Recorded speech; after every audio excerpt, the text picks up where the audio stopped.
Hi, welcome back. Sarah here. Oh, and it's Kady. So this is my friend Kady from in real life from the Meat Space. Wait, what's a meat space? It sounds like meat cute, but meat space. No, it's MEAT. I've heard it online. Oh, at, like the meat space where our flesh and bodies in the flesh and body space. I'm thinking of something not safe for work. Oh no, that's not what this video's going. Oh no. Throughout my channel, I feel like I've mentioned a decent amount how I have a fair amount of tarot friends in real life. As much as I enjoy my online tarot learning, my online tarot activities, this YouTube channel, the main driving force of my tarot reading, my tarot enjoyment is from my real life friends.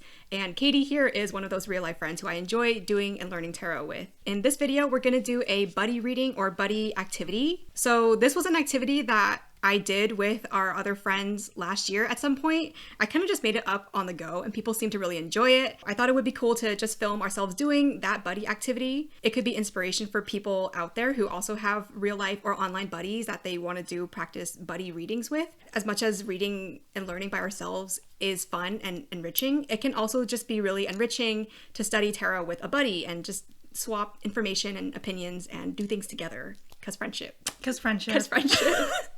So the premise of the activity is that we each have our own tarot decks here. We're each going to just do a simple 2-card spread with our decks. We're going to do some free writing, some free interpreting. We're going to swap and then write opinions and interpretations and thoughts on each other's cards. So fairly simple, fairly straightforward. Before we get into the activity, I will say our styles of tarot reading, the ways that we approach tarot, our personal beliefs, approaching tarot and anything mystical is pretty different. I am a secular reader. I just haven't had any experiences where I feel anything mystical or magical inside. So the way that the cards feel to me is almost as if I'm just reading a textbook. Ultimately, I just don't feel any connection to spirits or anything that mystical. I would say that my approach to tarot is very heart-centered and very intuitive. And so sometimes when I do a tarot reading, I do like to ground myself with a ritual beforehand. I like to connect with my spiritual guides, and I actually have a statue behind this camera. It's a Ganesha statue. Oh. So there's just a couple deities for my own spirituality that I sort of have in my head to kind of call upon whenever I'm doing tarot readings. I don't do rituals every time. Sometimes it's really casual. Kind of for this practice, I am going to tap into using my intuition more. I do feel when I read, there is a belief in the beyond, I guess you can say, or there's a belief in magic. Before meeting Kady, these concepts are things that I never really connected with because most of my interactions or knowledge about witchy people were just online through text. It can be easy to almost feel like it's fictional in a way because there's that disconnect that happens when you're just reading things on a screen. But me hearing you talk about these things, obviously not just today, but throughout our whole friendship together, these beliefs, these connections, they're real to people. And even though I don't feel it, I can see the impact that your beliefs have on you and how that influences you as a person. So let's get into our buddy readings. So we each have the decks that we want to read with today. I'm using the Lilifer Tarot. The Lilifer Tarot actually was a deck that Kady borrowed from me some time ago. So this was in her possession for a long time. She's probably read with it more than I have because at the point that she borrowed it, I had it, but I never really read with it. Yeah. I still haven't really read with it. So I want to force myself to look at the images and read with it a little bit today. Kady, what do you have? So I have the Quên Tarot, and this tarot I actually got from Vietnam. He is a Vietnamese artist. There was a metaphysical store in Vietnam selling just the few copies of the Quên Tarot. I asked my mom for a favor to essentially have her family friend pick up that tarot deck from the metaphysical store and then hand it off to another friend that was going to be traveling from Southern California to Saigon. Then they brought it back from Saigon back to Orange County. So it's been traveling around. It's been traveling before it got in my hands. It's just been touched by so many people on the way over here. It's been touched by so many people. For this buddy reading, we are going to pick a 2-card spread. So I've run this activity twice, and I think one time I did release and receive. I think another time I did do and don't do. I think one could be mind and body, I guess. That's cool. What is happening internally versus what are you feeling externally, somatically. I think that ties in so well with literally what we were just talking about, about how I tend to see tarot as very mental and in my headspace, and you tend to feel it in your body. That's such a perfect spread. Oh my god. Right. If you're following along, go ahead and pull a deck and shuffle as well. So we're gonna shuffle We're going to draw 2 cards. One card will be representing your mind. One card will be representing your body. And the way that people can read this, sometimes it can be helpful to see these cards as like a check-in on how you're currently feeling. Like, how am I currently feeling in my mind? What's on my mind? What am I feeling in my body? But sometimes it can also be helpful depending on what you need. You could read this as like an advice or a guidance spread. So instead of what am I feeling right now, what do I need to think about right now? What do I need to feel more in my body? Or what do I need to express more in my body? So we will shuffle, pull our 2 cards, mind and body. And so this activity is like for each other, right? Yeah. Okay. So we're reading our cards for ourselves. Oh, okay. So you'll read your cards for yourself, and then we will swap papers, and then we'll add like interpretations to each other's readings. Okay. So to share the cards that we pulled, for mind, I pulled the Queen of Swords, and body, I pulled the Hierophant. I pulled the blank card, which is actually a major arcana unique to the Quên tarot. And then for body, I pulled 10 of Swords. You gotta get some acupuncture. I know. I know some people, like myself included, I don't read with the extra cards. And this one is number like 24. Do you read with all the extra cards in the deck? Yeah. Personally, for me, I read with all the extra cards. I think it adds a really uniqueness to this particular deck because this is from like a Vietnamese artist. I think it just kind of adds like an extra oomph of like connection to my ancestral practice and identity. All right, so we've got our timer ready. We're gonna do 3 minutes of free writing on both of these cards. Again, reading them mind and body. Any surface level observations or deeper observations that come up. For the people who don't know this activity, the way that I like to do it is that sometimes it can be hard to write interpretations on a tarot reading because we're like, oh, I don't know what this means. We're trying to get like the answer right away. This free writing exercise, trying to use up the full 3 minutes, it's helpful for me to remember that thinking out loud, of writing out loud, can be helpful in the whole tarot reading process. It's not just about putting down cards and trying to find an answer right away. It's also just about noticing like different symbolisms, different postures. When I feel like I have nothing else to write, is there one more symbolism, one more bullet point of something that I can write down? All right, all that preamble aside, now we have our timer ready. We're gonna do 3 minutes writing on the cards. We are starting. Okay.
Okay, so that was the free write activity on our own cards. So now we're going to swap notebooks, swap cards, and free write about each other's cards.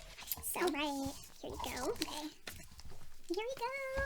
I just want to show off my pen. Okay, Kady wants to show off her pen. So tell us, Kady, what pen are you using today? All right, I'm using a Coego Sport fountain pen with the body in the color dark olive, and the fountain pen ink is called Goose Poupon. Goose what? It's called Goose Poupon, and I think Poupon is a French word for like baby, so it's like goose baby. Okay. The people of this like fountain pen ink brand are gonna be like, you're pronouncing Goose Poupon incorrectly. It's not Goose Poupon. Anyway, back to the activity. So we'll do another 3 minutes. We're gonna free write on each other's cards. Okay. So I've got Kady's Quên tarot. She's got my Lilifer tarot. Yeah. We're gonna free write.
So that is the buddy activity or the buddy reading.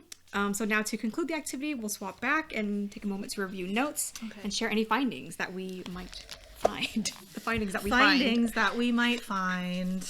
What I noticed in this Queen of Swords, their posture is moving forward while the face is looking back. Even though it takes me some time to like get acquainted with change or get used to whatever is going on, I need to make sure my body is still moving forward. And what you noticed here was that you were like, she don't give a F, I was a little more playful with my she don't give an reading. F that she's raining, but I'm like, it's raining, not she's raining.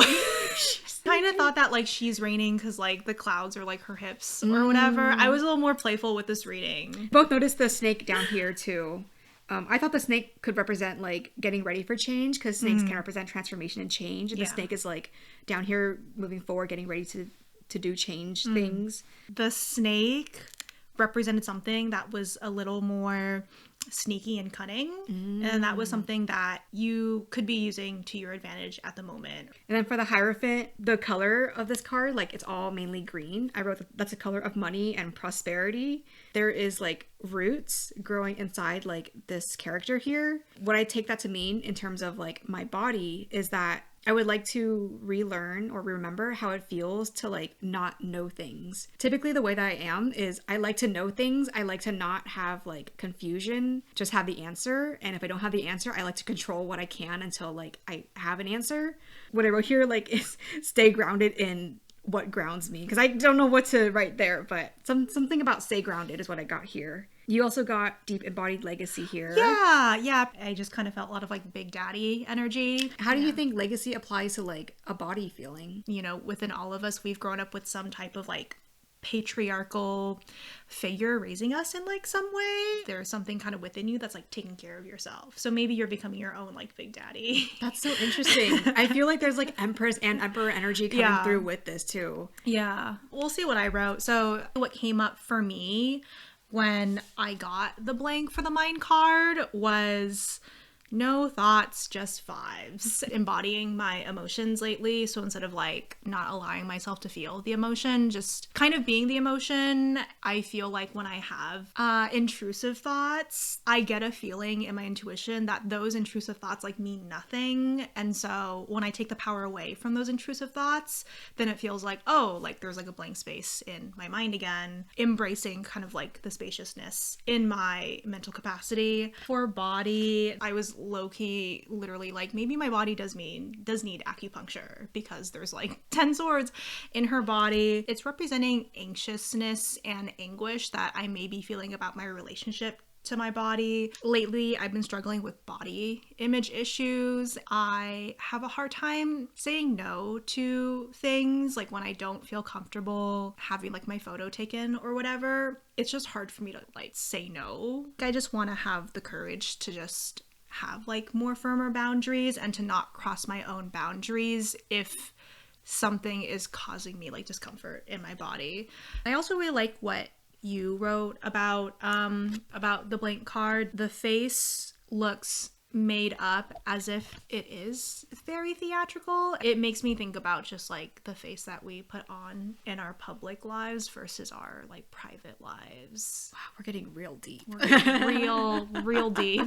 So that is essentially the buddy activity. I hope that you followed along and or that you were inspired to follow along with a buddy. If you liked hearing what Kady has to say, what she brings to the table, the tarot table, or the Tangy Tarot channel, do let us know in the comments. We could do future like card studies or more readings or more discussions about being a secular / atheist reader versus what word did you say, a mystical or spiritual reader? Right? Yeah, I guess that's, I don't know, one of those words.